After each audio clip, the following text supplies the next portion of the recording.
एक बात नहीं समझ पा रहा हूँ कि पहले की सरकार के समय 1962, 1965, 1972 की भीषण लड़ाइयाँ हुई। देश पोलियो, प्लेग, हैजा, टीबी जैसी भयंकर महामारी की चपेट में आया, लेकिन सभी का मुफ्त में इलाज हुआ। मुफ्त में पूरे देश का टीकाकरण हुआ। लोगों ने उन सरकारों पर खरबों के घोटाले के आरोप लगाए। कहा गया कि काला धन विदेशों में भेजा गया।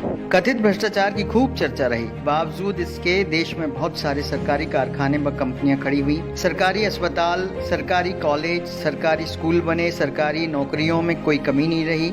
लोगों को नौकरियां दी गई। जो व्यक्ति इंटर मैट्रिक पास कर जाता था उसे घर से बुलाकर नौकरियां दी गई। तनख्वाह में कोई कमी नहीं रही। भत्ता हर वर्ष लगातार बढ़ता था। महंगाई भत्ता 131% तक दिया गया।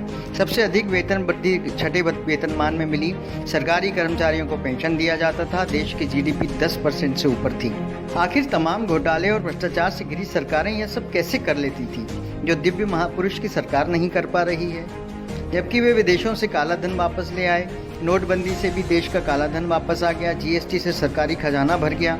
आपातकालीन परिस्थितियों के लिए रिजर्व बैंक में जमा पैसा निकाल लिया गया। फिर पता नहीं क्यों 18-18 घंटे काम करने वाले प्रधानमंत्री के सामने सरकारी संपत्तियां बिक गईं और दिव्य महापुरुष की सरकार नौकरियां, वेतन भत्ते, पेंशन नहीं देकर किसान, मजदूर और आम नागरिकों को सिर्फ टेंशन ही दे रही है। कोई युद्ध नहीं हुआ, जीडीपी माइनस में चल रही है, सभी की नौकरियां चली गईं, फिर भी साहब ने सभी एनजीओ, उद्योगपतियों और देश के नागरिकों से पीएम केयर फंड में पैसा जमा करवा लिया।